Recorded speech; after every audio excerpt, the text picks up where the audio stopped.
Hello, my name is TCP White. I am on a mission to positively change the world. This is Letter to Mr. President 3.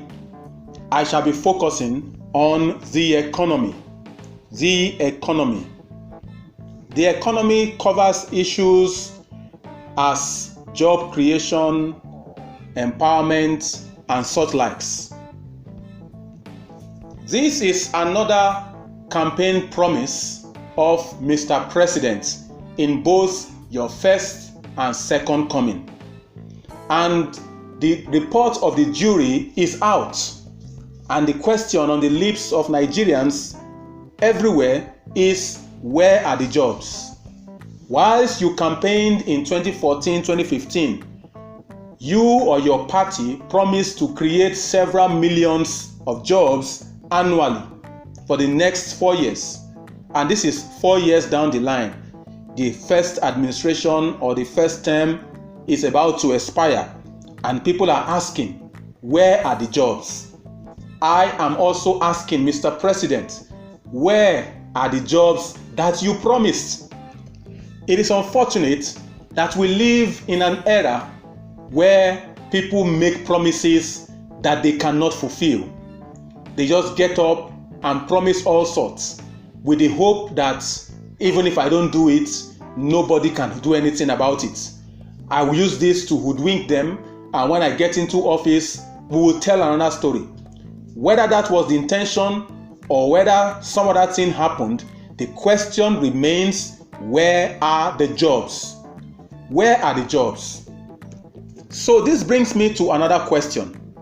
Why will a politician promise job creation in the 21st century, in a century or in an era where it is touted that the future of the labor is more robots, more machines, more computers, and less humans?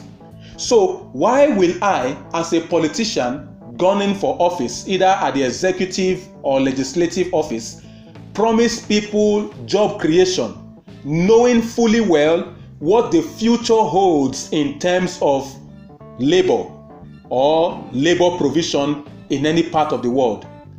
We already have cars that do not require drivers, planes that do not require pilots.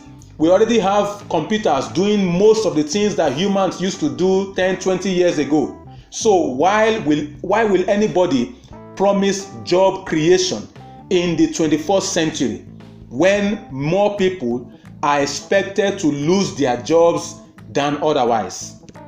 That is a food for thought for both government and citizens.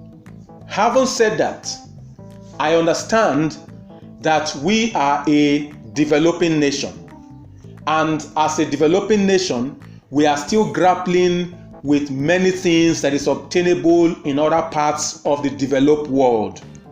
We are also still very slow in catching up to the rest of the world. That much is true about Nigeria.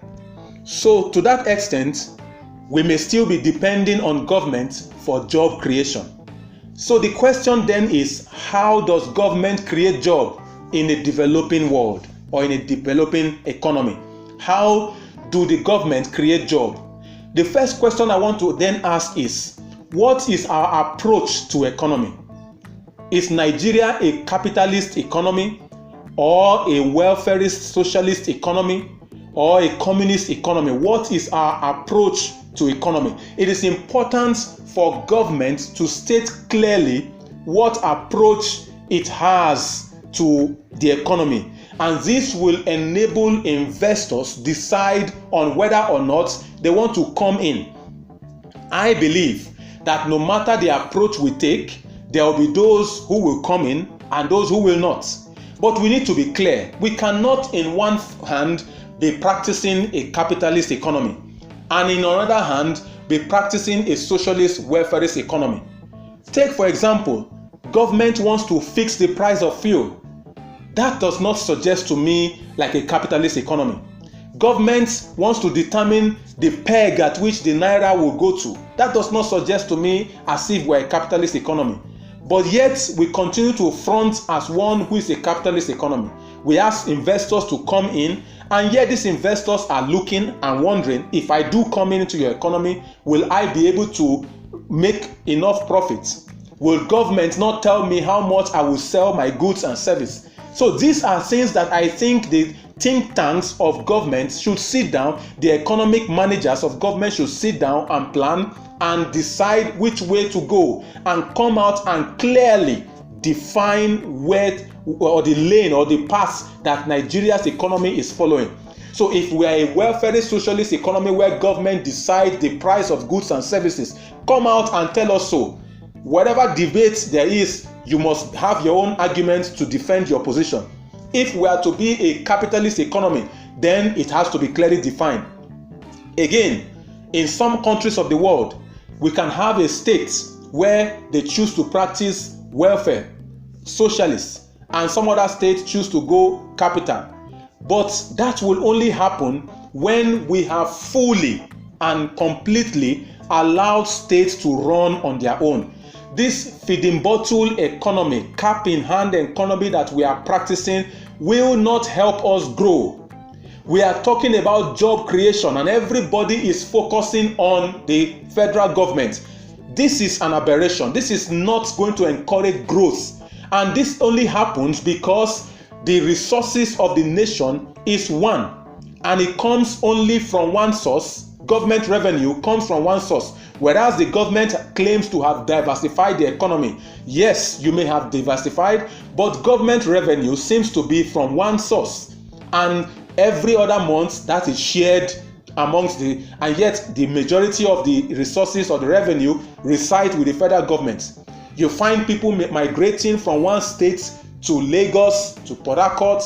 Few states enjoy more population than others just because people want to get closer to where they feel they can get white-collar jobs. So a lot has to do with government coming out clearly to define their position.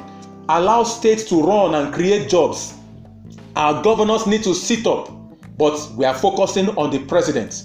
So when we expand the argument, we then need to note that as a country, we need to decide whether or not we are a capitalist, socialist, or communist economy. And that will help us to attract the right kind of investors. So instead of promising job creation, we should rather boost our education to help people create skills. This further underscores the point earlier about human capital development. Government should also fix the power to encourage small scale industries to come up, entrepreneurs to be able to thrive. The period for registration of business need to also be reduced to the barest minimum. The costs, what do you call it now? The ease of doing business need to be promoted to such a state that it will be easy for people to set up business and run. So these are ways by which government can create jobs. If the expectation is that government will build industries and do this, that is also part of it. But with the paucity of funds in the nation and the many challenges that are grappling for attention, it may be easier to fix the things that will help people to become innovative and enterprising than recruiting people into factories and civil service, which will further, swell up government expenditure. My name is TCP White. I am on a mission to positively change the world.